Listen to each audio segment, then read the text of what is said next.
Welcome to NT Podcast, Science and Theology Podcast. I'm your host, Nemanja Jurišić, and today we have the honor of speaking with Dr. Laurence Turner, a respected Old Testament scholar and a longtime professor at Newbold College.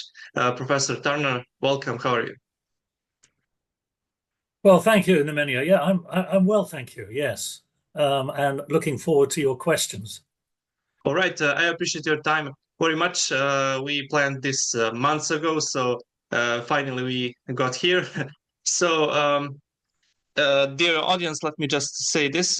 If you enjoy thought-provoking conversations about the Bible, theology, challenges of faith, etc., make sure to subscribe and follow the channel so you don't miss upcoming episodes. Dr. Turner, for those in our audience who may not know you, could you please begin by telling us a bit about your journey, how you became an Old Testament scholar, and what your experience with God has been like throughout your academic career? Okay, well, there's a fair bit to cover in that, so I'll try to be brief. I was brought up in a loving Seventh Adventist home. My parents, taught me Bible stories and this sort of thing when I was a young boy. I remember when I used to go to church and we would have study the Old Testament stories. I can still remember, stories about Jacob and Esau in a box full of sand, that we used to play with in the back room in the church. And Old Testament stories in particular were some things that really interested me. So as I moved on in life and I decided I wanted to study theology, and I started studying the Old Testament in a deeper and more academic way, I didn't really have a good introduction to the Old Testament. It was somewhat boring, and I remember thinking, it has to be more interesting than this. And I was really drawn to the Old Testament because when I read the stories, the prophetic visions, the poetry, the 23rd Psalm, this was something that appealed to my imagination. And yet when I was studying it academically, it seemed we never really got to that. We never really got to the text. We were always talking about the background to the text. So the history behind it, a list of the kings of Israel or a list of the kings of Assyria, or archaeological digs, and all of this is quite interesting in itself.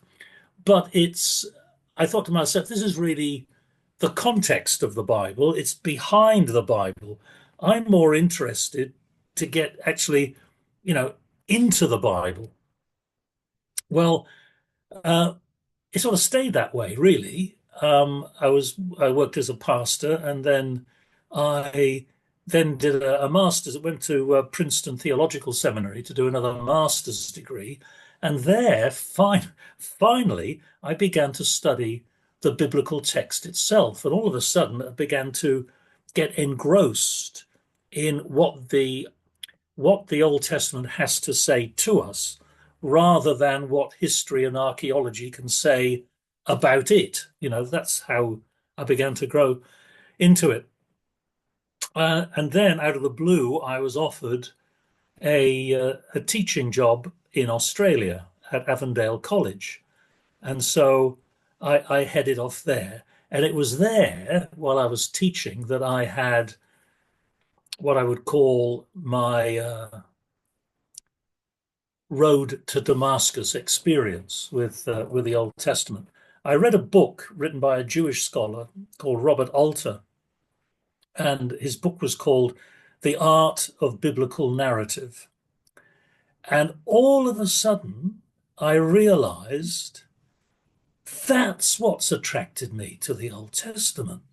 At last, a scholar has said, read the biblical narratives as narratives, and by extension, read the Psalms as Psalms, and so on. And I can remember, it's one of those days that I can remember where I was. I was walking home, on a really hot day in Australia, and there were sulfur-crested cockatoos flying overhead. I could see the palm trees ahead of me, and it suddenly dawned on me, on that particular corner of the road, that's what I'm going to do. That's how I can read the Old Testament. And it was like a burden had been taken off, you know, off my back. I discovered why I thought the Old Testament was interesting, and now there was a way of reading it that really did interest me, and I thought would interest other people. I'll give you just one kind of adjunct to that.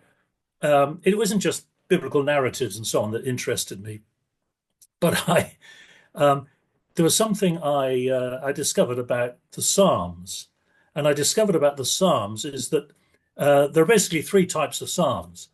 We can call them the Psalms of orientation, and these are the ones which talk about, the Lord is my shepherd, that gives me an orientation.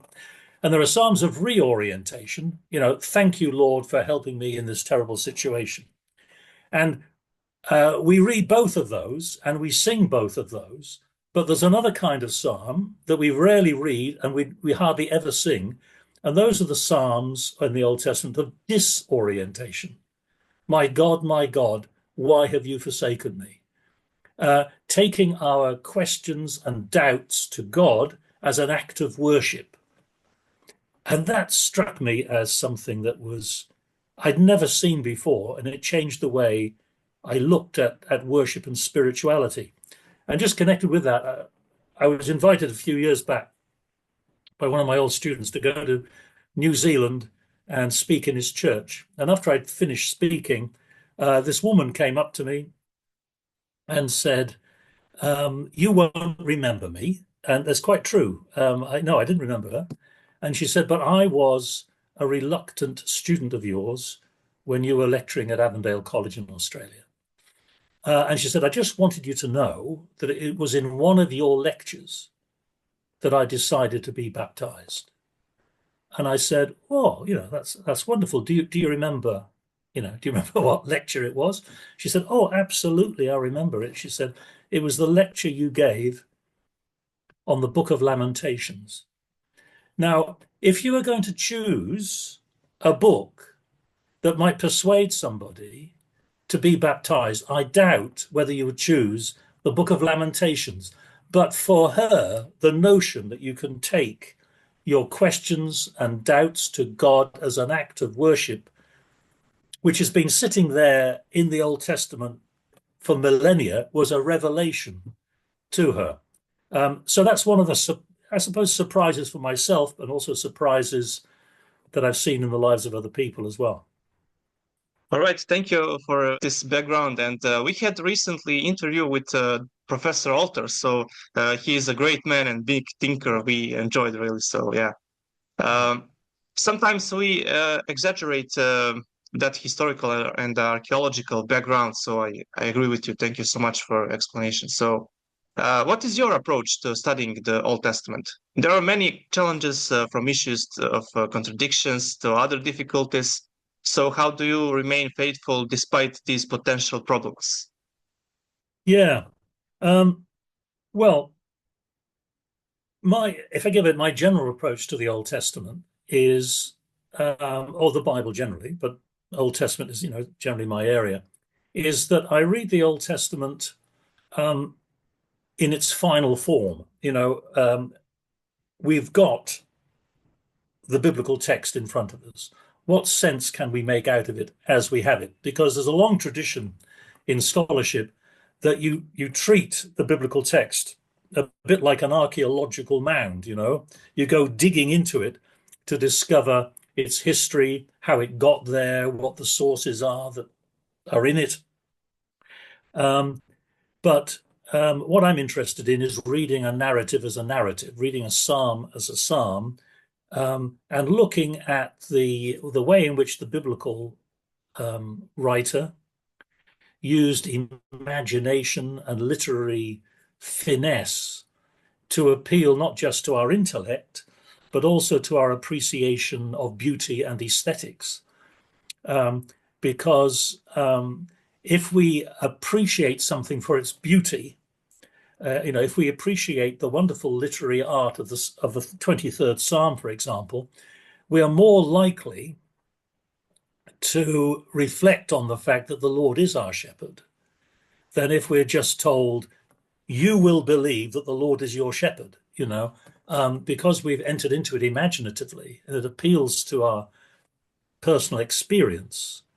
We're more likely to see its relevance for our everyday life. Now, you mentioned something about difficulties in reading the Old Testament and contradictions and oddities in it. I'd say one of the things that we need to do is to understand what the literary conventions are in the Old Testament. Because when ancient Israelite authors are writing, they're not using the same conventions that we use when we write whatever we write, whether it's narrative, psalms, or whatever. Let me, I've got an example here which sort of illustrates what I'm talking about, which illustrates sometimes the presuppositions that we bring to the biblical text. In Book of Proverbs, chapter 26, verse 4. Proverbs 26, verse 4 says, "Do not answer fools according to their folly, or you will be a fool yourself." Well, that's clear enough. Okay, what does the Bible tell us that we should do with fools? And it says, "Do not answer fools according to their folly, otherwise you will be a fool yourself." Okay, so I should not answer fools. The next verse, verse 5, says, "Answer fools according to their folly, or they will be wise in their own eyes." So, hang on a minute. One verse says, "Don't answer fools." The very next verse says, "Answer fools." Now, this for me sums up one of the problems that people have, because it seems that in one part of the Bible it says this, and somewhere else it'll say the other. Well, the mistake that we make is that we come to the biblical text saying, this is the word of God. Because it's the word of God, it's going to have these characteristics. It's going to tell us the truth, undivided, no deviation. Right, now that I know that it's the word of God and I know already what to expect, I'm going to read the text. And when we read the text, we discover something we didn't expect. And the problem, we say, the problem's with the Bible. No, the problem was with my presuppositions that I brought to the text. So on this particular one, we're dealing with Proverbs, and Proverbs are general truths. And it doesn't matter whether it's a biblical proverb or any proverb, it's a general truth.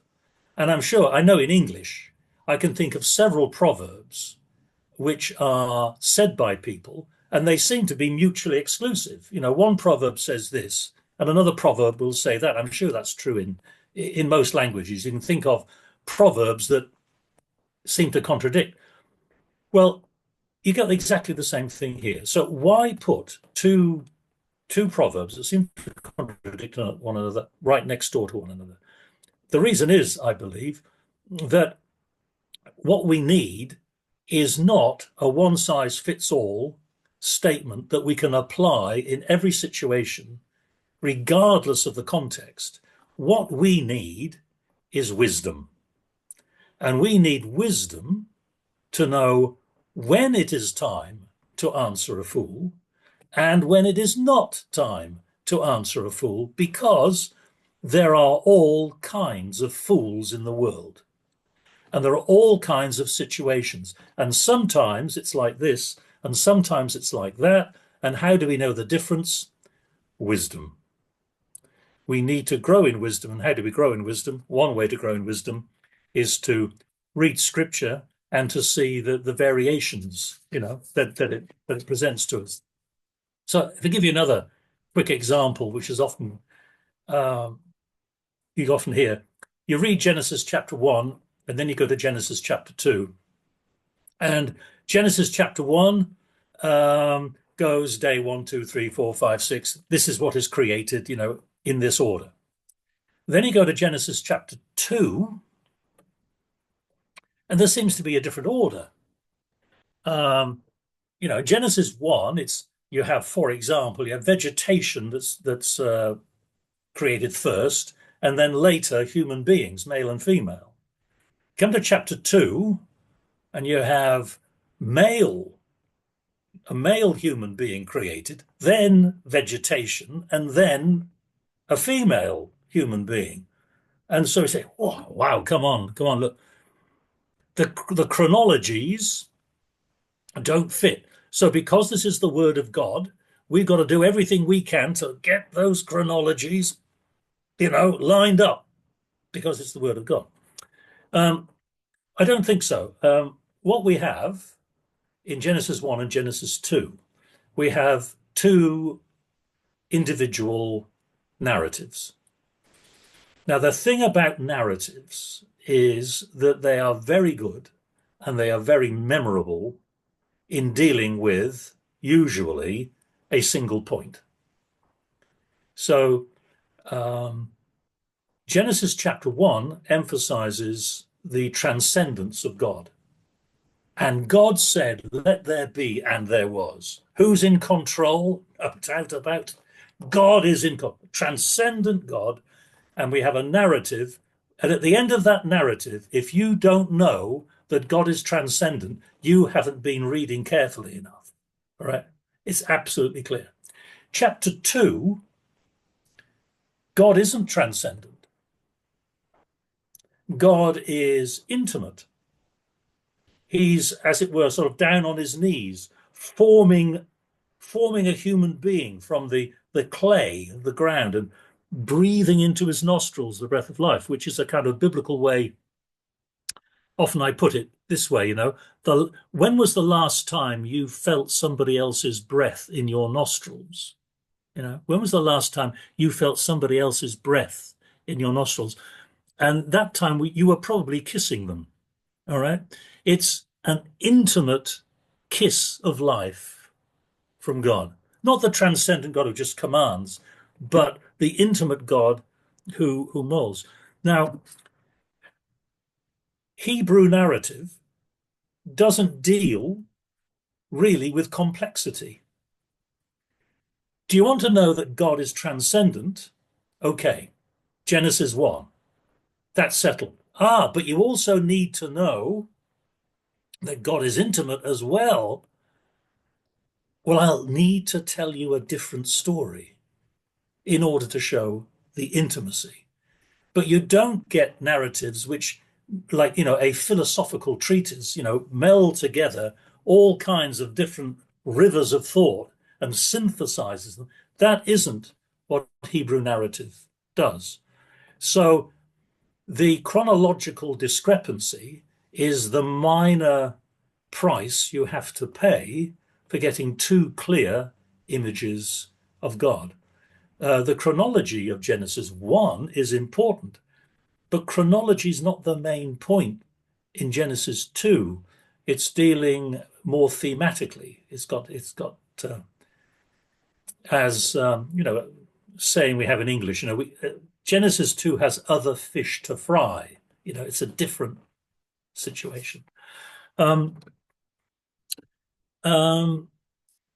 how do you think you said, how do I remain faithful? I took a vow that I would remain faithful to the biblical text. And if I feel I'm being faithful to the biblical text and understanding how it works, I'm less concerned about what people think about me, if that makes sense. All right. Thank you a lot. I like this approach. So fascinating. Thank you so much. Now, how do you explain the fact that Genesis, like many, if not all, other Old Testament books contains clear parallels with other ancient myths. You dealt with this in your books. I have one in Serbian language, Genesis 1 to 11, so a great book. But how can we distinguish what is theologically truthful from what is merely the contemporary understanding of their time and culture, for example, ancient primitive cosmology, etc.? So, yeah. Yeah, okay. Right. I need to give a bit of background and context in order to answer this question first, rather than sort of just cutting straight to, the conclusion that you're looking for. So to begin with, yes, as you say, it's clear that in certain books, Genesis is probably the prime example in the ancient Near Eastern mythology. And so in Genesis 1 to 11, we're talking about really, and two areas in particular, that of creation and the flood. If we compare the Genesis creation story, the creation account, to Mesopotamian, Babylonian creation epic known as Enuma Elish. Well, it's called the Babylonian creation epic, but actually it's closer to the truth, really, to call it the installation of the god Marduk. It's really an account dealing with how the god Marduk becomes the high god and is installed in his temple. But there's a significant element in it which talks about creation. Well, in the Babylonian account, at the beginning, we have a watery chaos. So you have fresh waters and salt waters mingling, from which creation, arises, which is very similar to what you have in Genesis. You've got the great deep, the earth is covered in water. And then in the Babylonian account, as I mentioned, it climaxes with god Marduk being installed in his temple. Well, ancient temples were seen as being places of rest for the gods. That's where the gods rested. So the account concludes with the god Marduk resting where? In his temple. So you got the idea of holy space, the holy space of the temple. And in Genesis, of course, you conclude with, well, not holy space, but holy time and rest at the end of the biblical account. So in very broad terms, you can see those kinds of points of contact. However, there are significant differences. And it's in the differences, I'd say,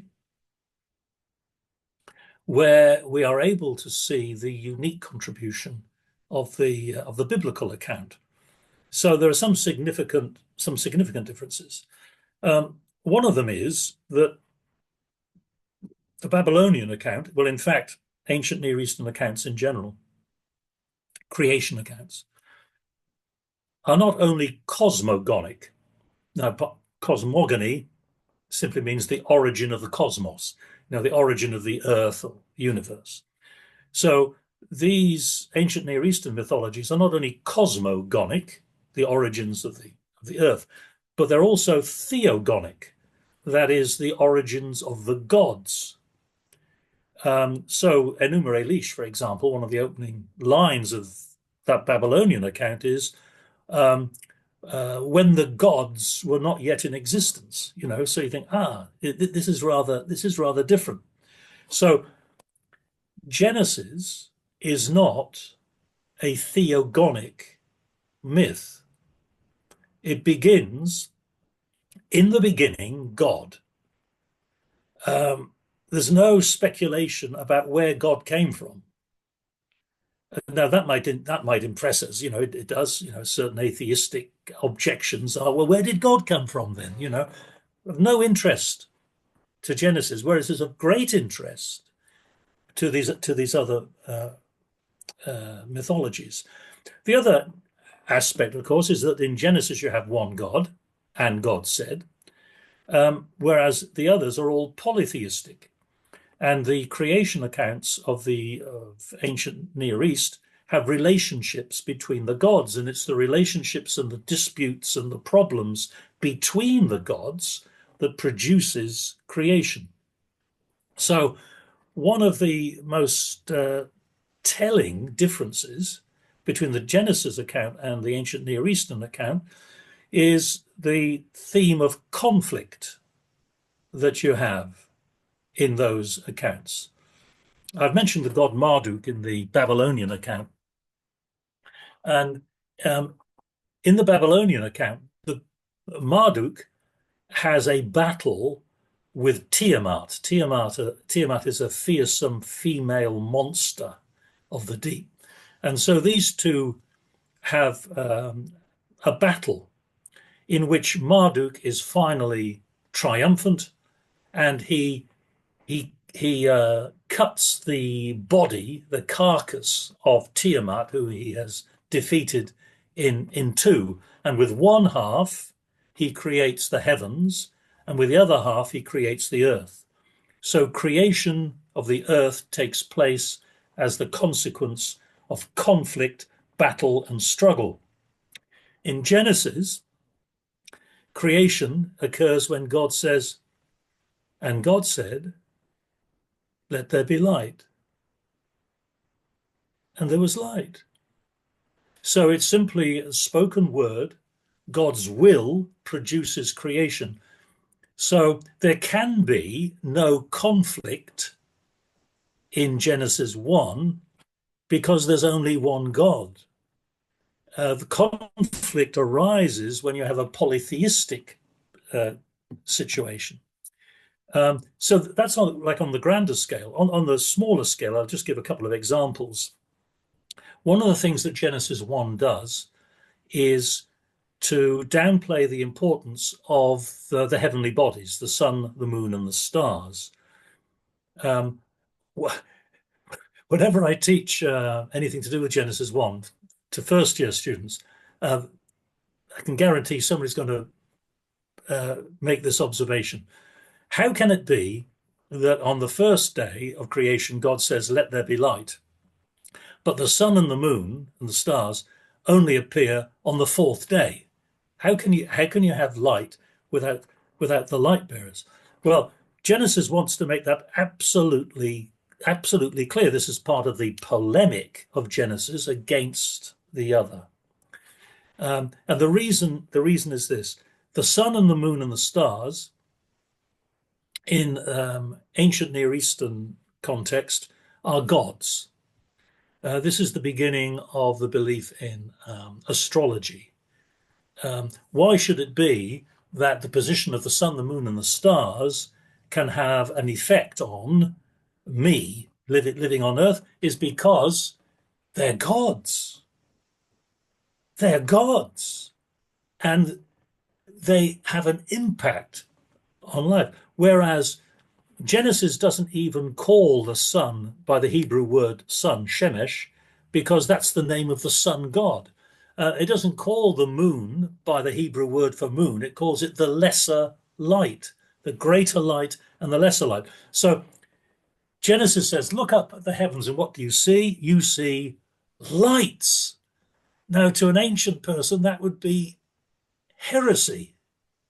What do you mean they're lights? They're not lights. They're gods. So the point being made is a deeply theological. It's not an astrophysical observation. It's a theological point that the sun, the moon, and the stars aren't gods. So God can create light on the first day because he is the source of light. He can then hand responsibility for light over to his creation on the fourth day, and they are simply the light bearers. So it's divesting the heavenly bodies of their deity, which means it's making a point against fatalism.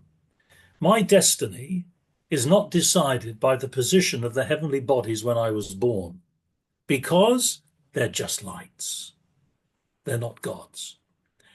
Now, I want to make that point because, you see, I think that Genesis 1 is fundamentally a theological account.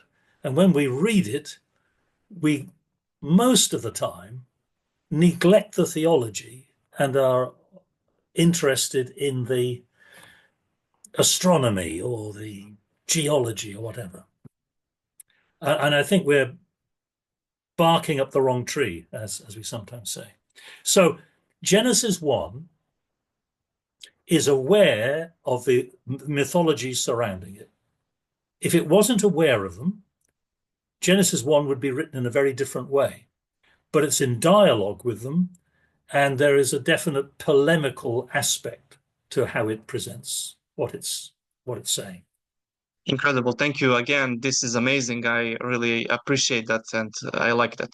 So, can I ask you this as a side question? Is it a bit of a stretch when we try to harmonize the book of Genesis with the doctrine of ex nihilo creation or with the idea that universe has a beginning? Is it fair to attempt this kind of harmonization with science, or does the text simply not have that interest? Well, in some ways, I'd say the text doesn't have the interest in it. There are various ways in which the opening statement of Genesis has been translated. Whether Genesis chapter 1, verse 1 is a separate sentence, or whether it is the beginning of a temporal clause. Now, that sounds a bit complicated, but what I mean is, I think most people are used to Genesis 1, verse 1 being a separate sentence. In the beginning, God created the heavens and the earth. And God said, let there be light. Some modern translations translate it as, when God began to create the heavens and the earth was without form and void. Now, those who take it as a separate sentence will say, yeah, well, you see what it is. It's saying that in the beginning, God created the heavens and the earth.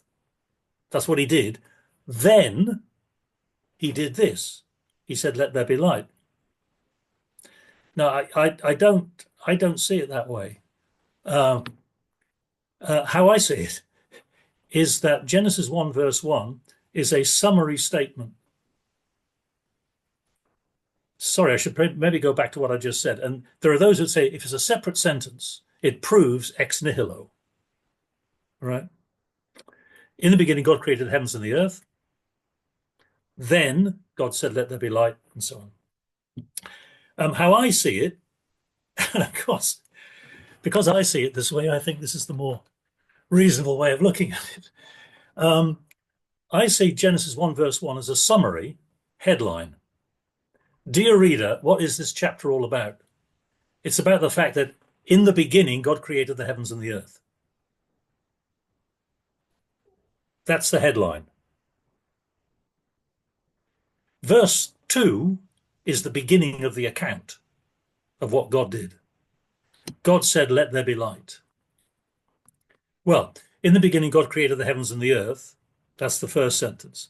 Now, the earth was without form and void, and darkness was upon the face of the deep, is the beginning of the account. So, my own view is that proving ex nihilo, just from the biblical text, is fraught with difficulty. Despite the triumphal flourish, with which some people say, aha, there you have it. I don't think so. I think it's saying, in the beginning, God created the heavens and the earth. That's what that is what this chapter is all about. I will now tell you how God did it. The earth was without form and void. Darkness was upon the face of the deep. The Spirit of God was moving over the surface of the waters. That's the initial situation when God said, let there be light. So purely on the basis of the text, I don't think you can be dogmatic about ex nihilo. Yes, but you explained in your book that this verse is like a merism. You have heaven and earth, like two separate things. So, like, I don't know a verse, but it says that one person didn't spoke That's right. neither bad or good. So, yeah. Yeah, so a merism is a Hebrew way of saying you get two opposites. Like heaven is the highest point above, earth is the lowest point below. So heaven and earth, two opposites, includes everything in between. So saying that in the beginning, God created everything. And the one you're referring to there is when Absalom did not speak to Amnon. It says Absalom did not speak to Amnon, good or evil. Good is one extreme, evil is the other extreme. When it says he spoke to him neither good nor evil, it doesn't mean that he only spoke, middling little words, in between good and evil. No, it means he said nothing. It's the totality. The one other thing I would say about the Genesis 1, that first sentence, is that if you come down through chapter 1 through to chapter 2, verse 4a, I believe you have what's called an inclusion, and this is something which Hebrew narratives often have, is where the beginning and the ending of an account use very similar language. So Genesis 1 verse 1 is, in the beginning God created the heavens and the earth. Genesis 2 verse 4a, these are the generations of the heavens and the earth when they were created. Okay, so Genesis 1:1, Genesis 2 verse 4a, the narrative is saying, here's the beginning, here's the end, and everything in between is about how God created the heavens and the earth. So first sentence is a banner headline. The last line is a summary statement of what you've just read. What's it about? How God, in the beginning, created the heavens and the earth.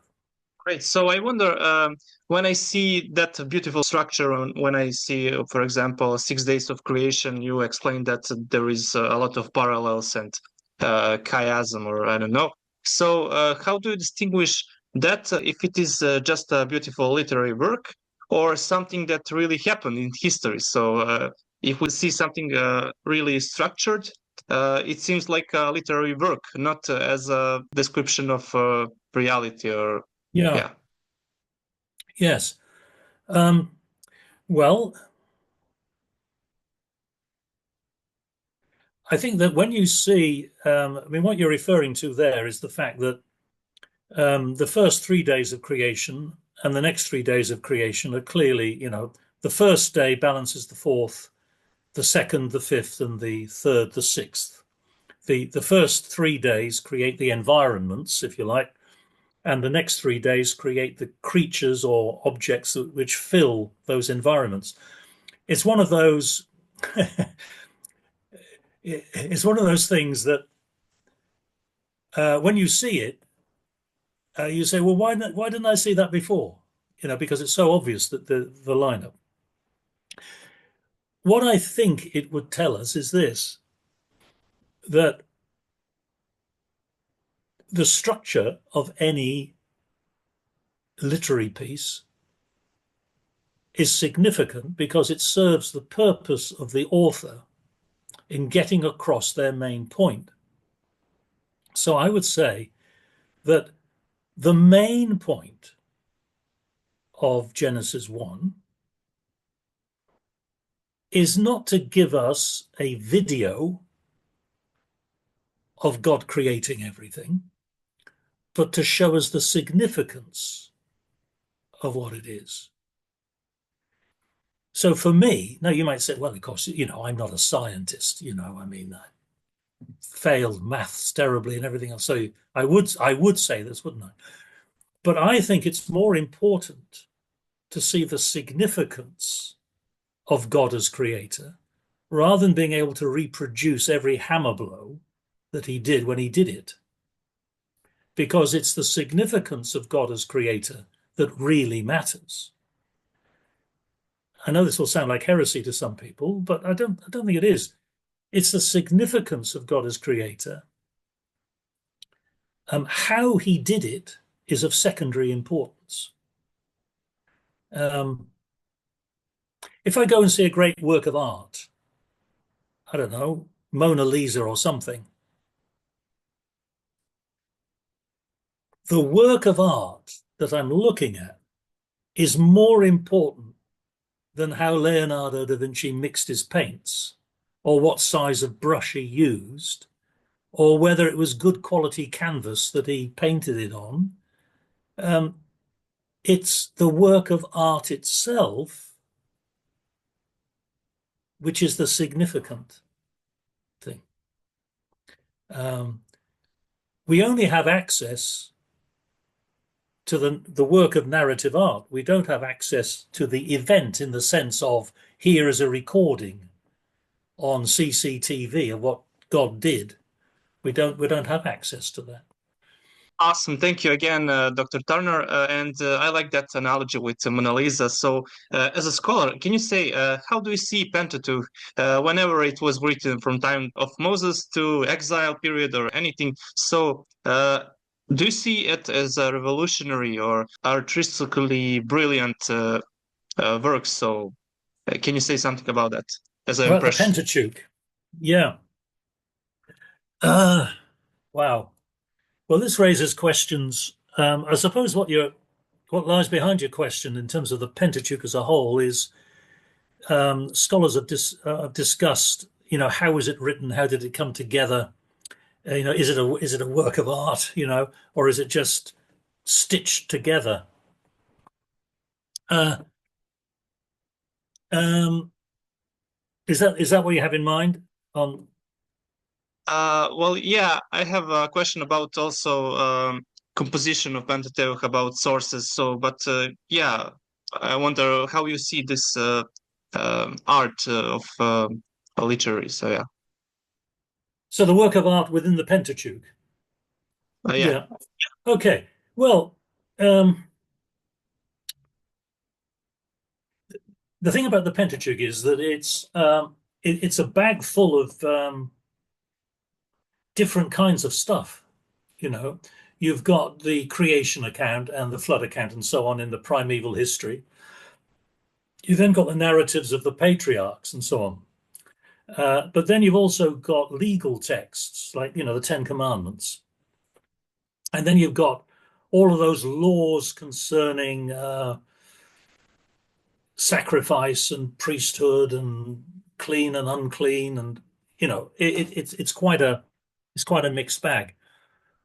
However, I would say that there's clear evidence that within the Pentateuch you have care that's been taken in the literary aesthetics which point to theological significance. So I'm just trying. Well, for example, in Genesis 1, which we've just been talking about, you obviously got in Genesis 1 a series of seven main steps, obviously, because you've got the 7 days of creation. Each of those 7 days of creation is introduced by, and God said, and God said, and God said. And so you've got that. And then it concludes with the climax of creation. Well, not everybody takes that, but this is from a literary point of view, I don't think there's any argument. The climax of creation is the creation of holy time, the creation of Sabbath rest at the end. Well, when you come into the later passages of the Pentateuch, into Exodus, you have detailed instructions on how to construct the sanctuary. Well, in the construction of the sanctuary, there are 7 steps. 1, 2, 3, 4, 5, 6, 7.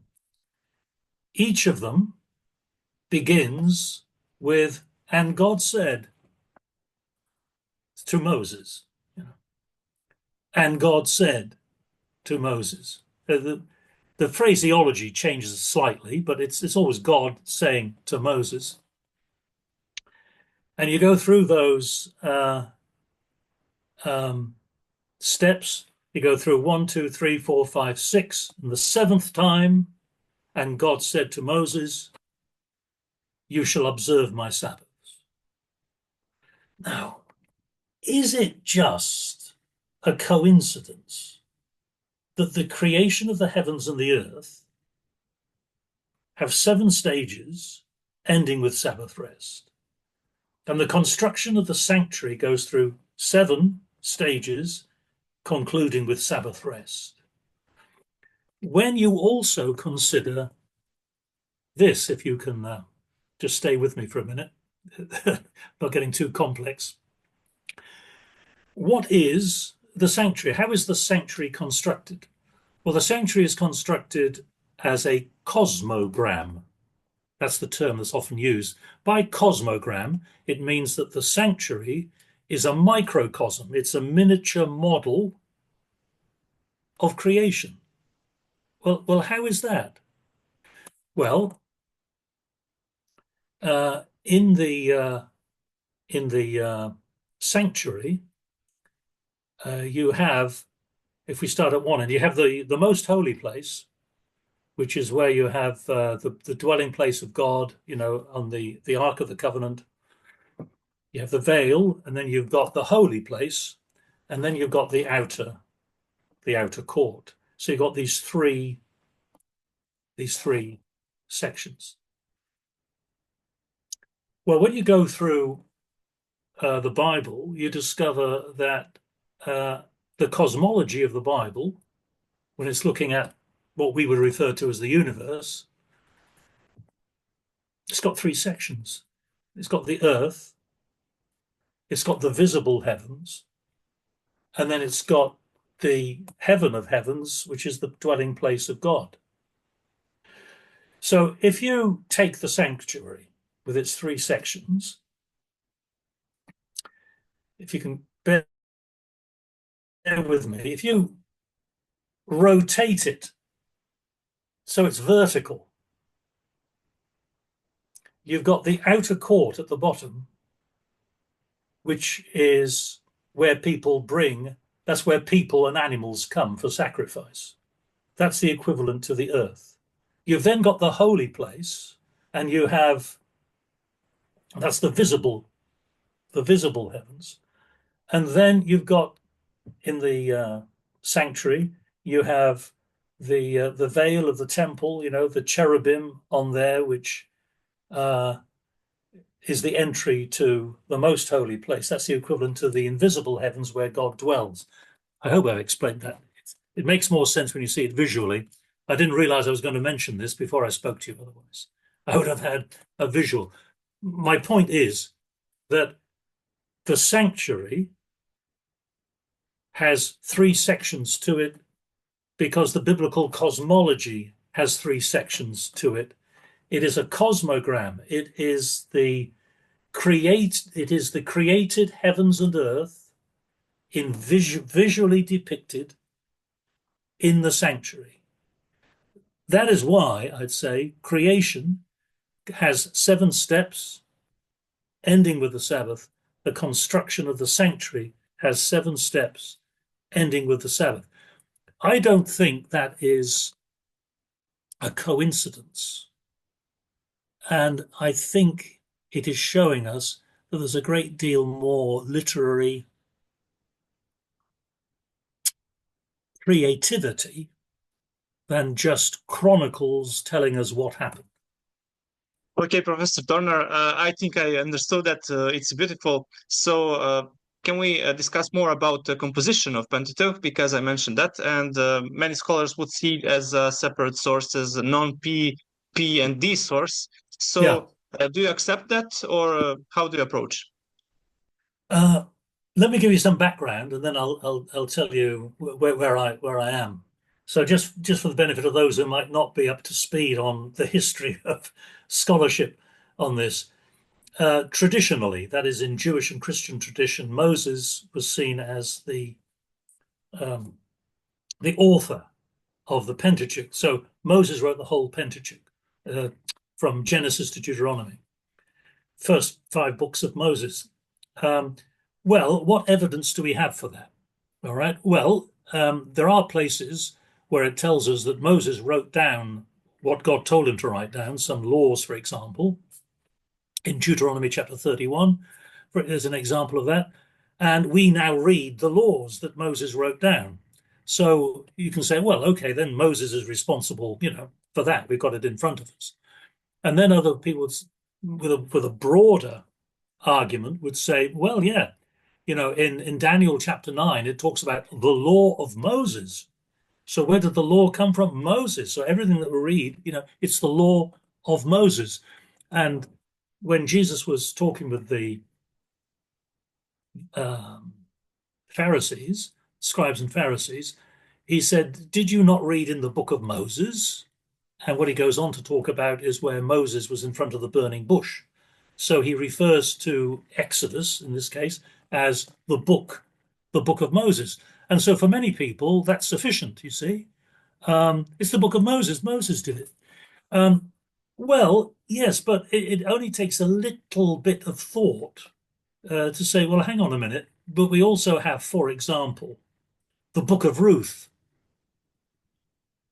Do we mean by that Ruth wrote the whole book? We have the book of Samuel, First Samuel, the books of Moses, the books of Samuel. Well, it can't mean that Samuel wrote everything, because you've got First and Second Samuel, and Samuel dies in First Samuel chapter 25. So before you got to the end of First Samuel, Samuel is dead. He's not writing even if he wrote everything up to that point, he's not writing everything after that point. So to call something the book of or the law of is not in itself meaning that he has to have written it. Now, the books of Moses might accurately tell us what Moses said and did. I mean, that's certainly possible. The books of Moses might accurately be telling us what Moses said and did, but it doesn't mean that Moses wrote it. But it's more complex than that. And the problems were seen early on. This isn't just something recent scholarship. So 12th century a rabbi called Ibn Ezra and somebody, Karlstadt, who was a friend of Luther in the Protestant Reformation, said, look, there are some details in the Pentateuch that Moses could not have written. So, for example, his funeral, he died. Now, did Moses really write about his own death and where he was buried? Now, some people would say yes, because they're committed to these are the books of Moses. But most people, I think, would say, well, okay, that must be written by somebody else. But there are other details as you go through. For example, when Abraham is moved from his country to Canaan, and it says, at that time, the Canaanites were in the land. Well, it only makes sense to say at that time the Canaanites were in the land if now the Canaanites are not in the land. And when were they not in the land? Well, it's centuries after Moses. Genesis 36 talks about Esau, genealogy of Esau, and it says, this was before there were any kings in Israel. Now, what does that tell us about the person who wrote that? Well, if you're saying this happened before there were any kings in Israel, it surely means the person who wrote it knows that he knows of a time when there were kings in Israel, and that again is years after Moses. So the idea that not everything was written by Moses gained steam. So very quickly, I'll make this very brief. It ended up with a theory, second half of the 19th century, by a fellow called Julius Wellhausen. He said there are 4 sources in the Pentateuch. This might seem very dry and very academic and of no interest, but the implications are profound. All right. He said there are 4 sources. You've got a J source that was written in about 950 BC. Called it J because the name of God used in this source is Yahweh, and he was German, and in German, Yahweh is written with letter J. Then about 100 years later, there was an E source, called the E source because this source uses Elohim for God. Then you got a D source, which was written in the late 7th century, a D source or Deuteronomic source. So this is what's given us Deuteronomy and other bits and pieces. And then finally, you got the P source, which is written in the time of the Babylonian exile or post-exilic. Many things I could say, but if you notice the dates, it means the oldest part, according to Wellhausen's theory, the oldest part of the Pentateuch comes from 950, which no matter where you date Moses, is centuries later than Moses. So you've gone from one extreme before, which is Moses wrote everything, to the other extreme here, which is Moses wrote nothing. Nothing can come from the historical Moses. Not only that, but things like, the P source I mentioned. The P source is the youngest source, and it's the P source which gives us our legal texts, like the Ten Commandments and the laws about sacrifice. And that comes from 5th century BC. But the great prophets of Israel are from the 8th century. If you get that, just get that in our minds. The prophets, the great prophets, Isaiah, Micah, Amos, Hosea, they're 8th century. And the legal texts, about 300 years later. Well, usually before this, people used to ask, how did the law of Moses influence the prophets? Because they came from Moses. But now that the law comes after the prophets, we can no longer ask, how did the law of Moses influence the prophets? We've now got to ask, how did the prophets influence the law? So, radically different idea of the history of Israel. More recently, well, Wellhausen's theory, it was debated, backwards and forwards, dates and various aspects debated. But that stayed as the orthodox idea for a century. But more recently, the documentary hypothesis, which is what Wellhausen's theory was called, because he saw it as various documents as sources, the documentary hypothesis has been questioned a lot. Some people saying the criteria that were used to distinguish the sources are not valid. You've got to understand how ancient Hebrew people wrote. And so if you get repetitions, it's not evidence of different sources. It's repetitions is an evidence of oral communication. The E source that I mentioned, the E source is rarely mentioned these days. The J source, which was the earliest, well, some said it was the earliest, Wellhausen. Now some say that it's actually the latest. Some people argue it's not really a source at all. It's an exaggeration, but let me, with allowing for my exaggeration, there are almost as many theories on the origins of the Pentateuch as there are scholars writing in the area.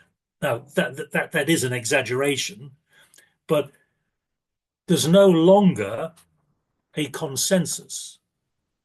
And also, previously, if you were going to do any work on the Pentateuch, you had to address the JEDP scheme, whereas now numerous people are working on the Pentateuch who don't even mention it.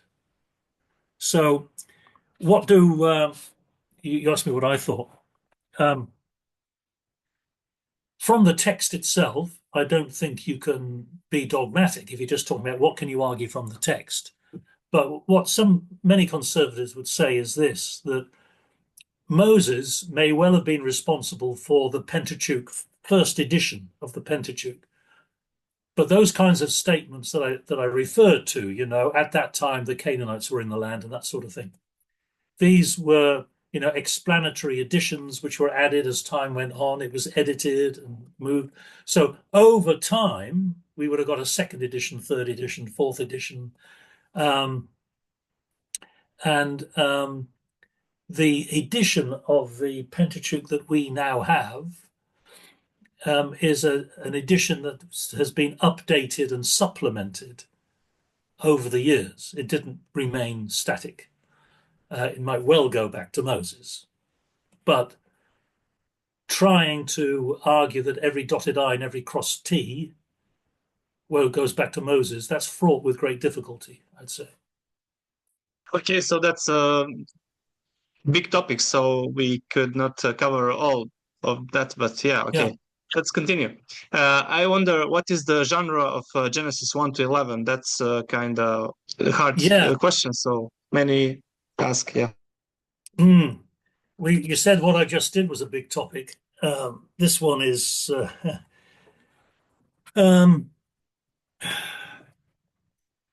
yeah. What is the genre of Genesis 1 to 11? This requires a glass of water.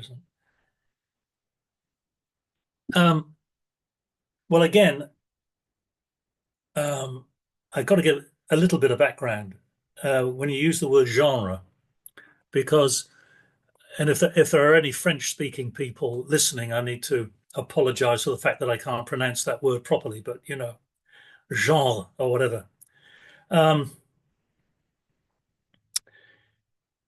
It used to be the case that when people talked about genre, they would give a very detailed definition of what genre was.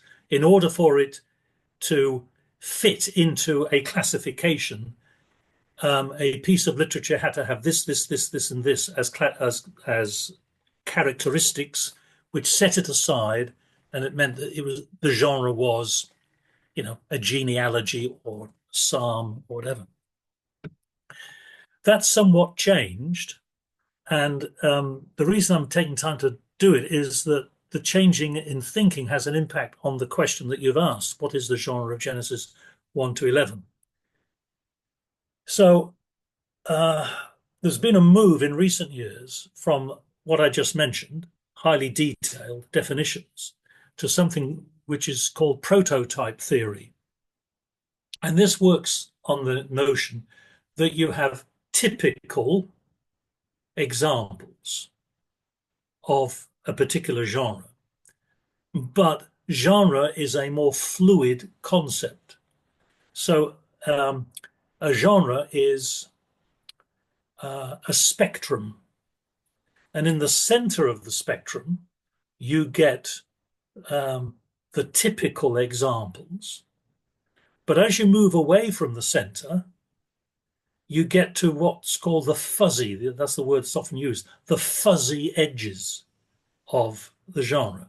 So an example that's given as an analogy is that if I said, imagine a bird, you know, so if I say to you, Nemanja, you know, imagine a bird, you're likely to imagine a typical bird. So, you know, I'm sitting here in England, right? So if I thought of a bird, I'd look at birds I saw outside my window, you know, a blackbird, a sparrow. I would think of those. I think of a typical bird. What makes it typical? Well, it's got a beak, it's got feathers, it flies. That's a typical bird. Yet, we would also accept that among if I say among birds, we would also include an ostrich or a penguin. Now, when I looked out of my window, I did not see a flock of ostriches flying across the sky, because ostriches don't fly. Neither do penguins. Now, penguins and ostriches are birds, but they're not typical birds. They're at the fuzzy edges of the bird characteristic. So we've got to bear that in mind when we come to ask what is the genre of Genesis 1 to 11.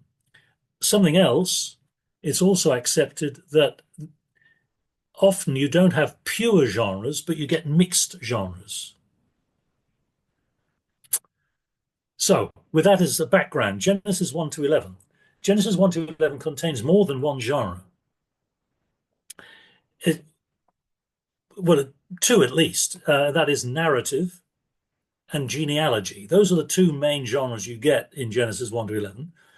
narrative and genealogy. You get a block of narrative, then a genealogy, a block of narrative, then a genealogy. But you also get mixed genres. Now, I mentioned Genesis 1. Genesis 1 is a mixed genre, I believe. On the one hand, it's a narrative because it has a chronology. You start at the beginning, you got a chronology, you come to the end. Narratives have chronology. You've also got character. You've got the character of God. Narratives have characters. So you've got a chronology, you've got a character. So Genesis 1 has some of the characteristics of a narrative, but it's also a genealogy because chapter 2, 4a, this is disputed, but, trust me. Genesis 2, 4a, looking back to Genesis 1, says, these are the generations of the heavens and the earth when they were created. So it's saying that Genesis 1 is a genealogy. And it is a genealogy because if you compare it to Genesis 5, which gives us the genealogy which takes us from Adam down to Noah, you get each generation is virtually identical. When so-and-so was so many years old, he gave birth to so-and-so. He had other sons and daughters. After the birth of so-and-so, he lived so many years, and therefore all the years of so-and-so were so many years. Well, the repetition in the genealogy of chapter 5 is very similar to the repetition you get in Genesis chapter 1. So there are aspects of Genesis 1 which are narrative-like, and there are aspects of it which are genealogy-like. So it's a mixed genre. You can't say it's just a single genre. But I think the question you're really asking, I think what you're really asking is, when by genre, should we read it as being literal, or should we read it as being figurative? Essentially, as a bit of history. Yeah, so it's historical reality, or it's figuratively literature or whatever. Yeah. Yes, because Dr. Gary Rensburg would say that biblical narrative equals epic plus theology plus history. So it's mixed. So what do you think about that? Well, if you look at, let's look at Genesis 1 to 11 and see what we get. All right. Do we read it literally? Literally as in sense of factually historical only, right? Well, one of the problems with saying read it literally in that sense is that you've got symbolism. Now, once you get symbolism, what do you mean by reading it literally? Because if you read it literally, you miss the symbolism. Let me explain what I mean. In Genesis 1,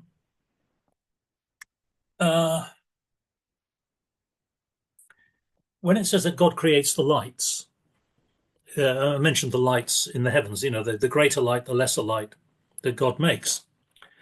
The only other place that word is used in the Pentateuch, it describes the lamps in the sanctuary.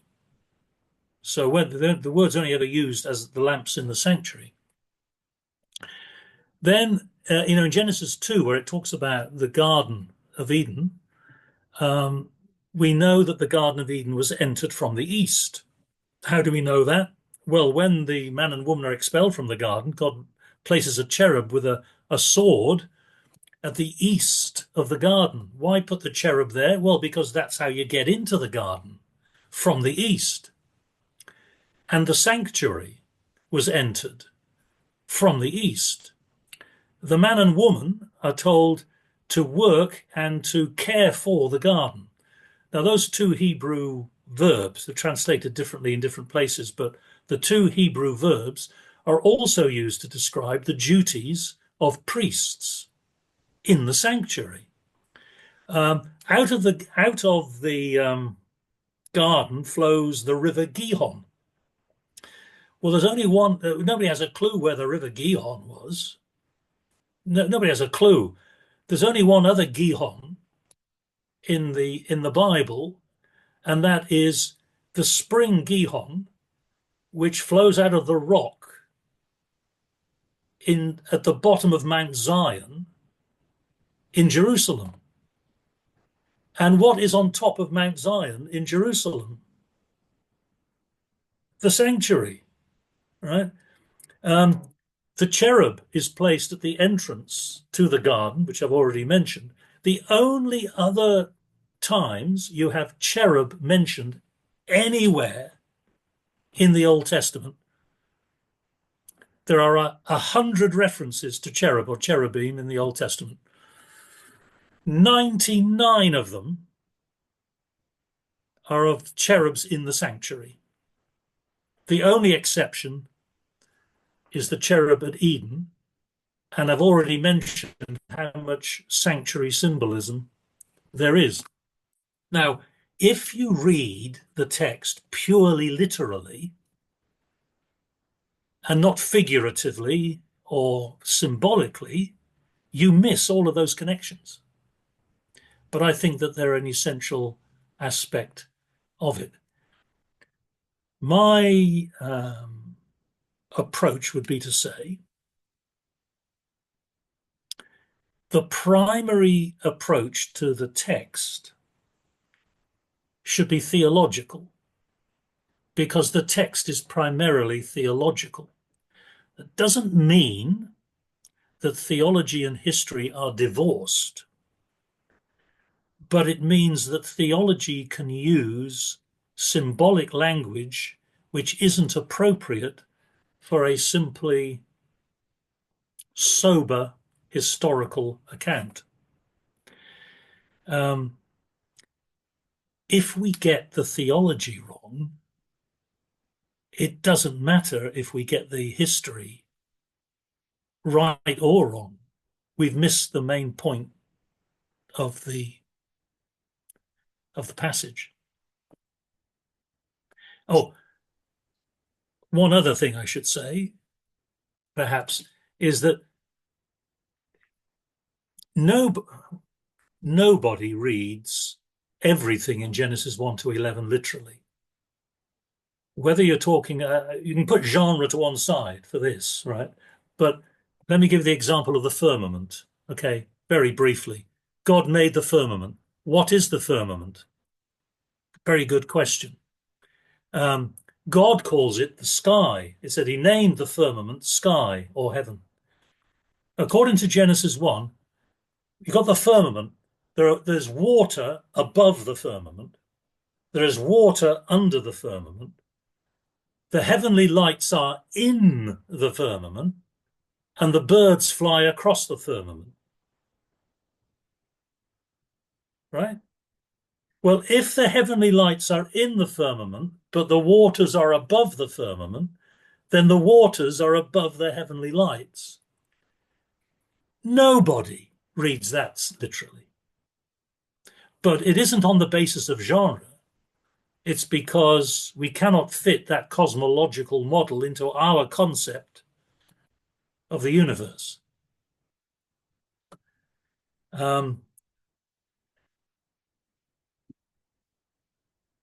I think it's significant that Genesis takes many opportunities to question the theology of its time, but it doesn't question the cosmology of its time.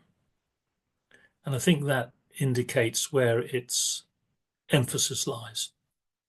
Greatly explained. Thank you. I know one younger creationist that would think that there is water around the universe at the boundaries, but yeah, that's nonsense, according to my opinion. That's at least being reading consistently literally. Yes, that has the benefit of that.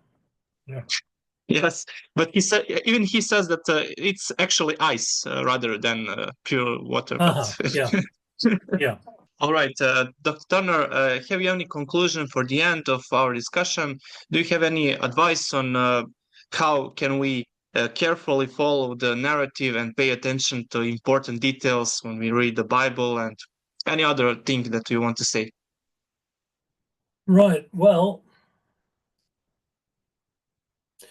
one of my main interests in the Bible is in the narratives of the Bible. I mean, the narratives make up about 40% of the Bible, and we generally do a poor job of reading them. We don't see what they have to offer. So I suppose I could end with a plea that we try to be aware of the conventions that the Bible uses, so that we don't read something written centuries ago as if it were written yesterday in Europe.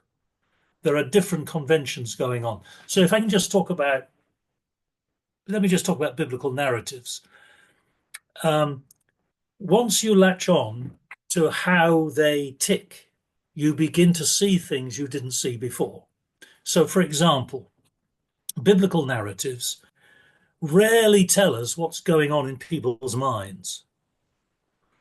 They rarely give us anybody's motives. They tell us what people say, and they tell us what people do, and generally say, now, why do you think they did that?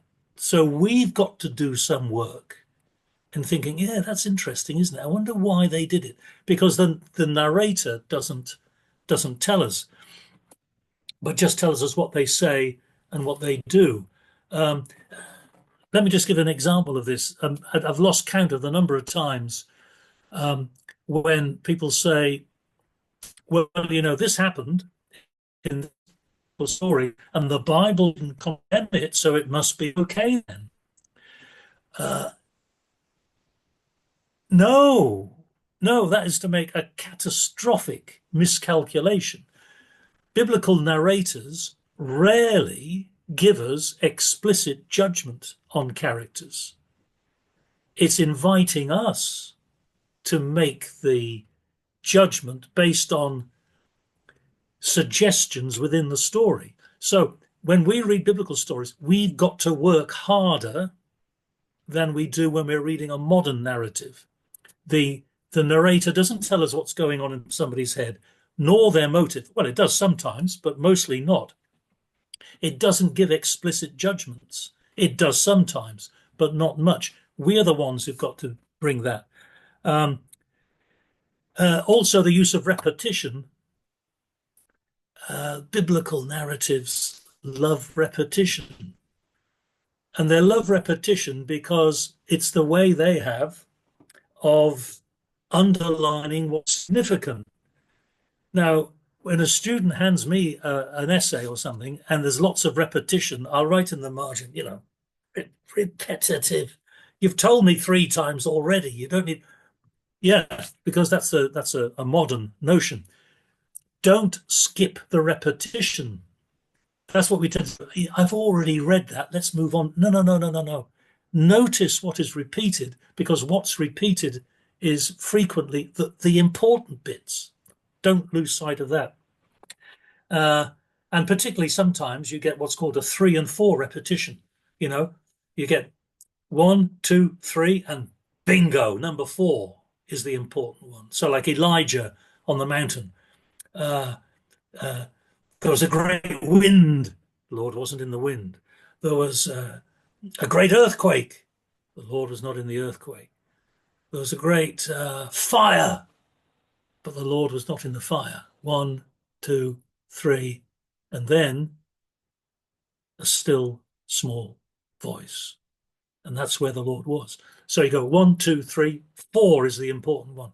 The number of times that happens is amazing. Once you've seen it, you go looking for it. And there are loads of other things too.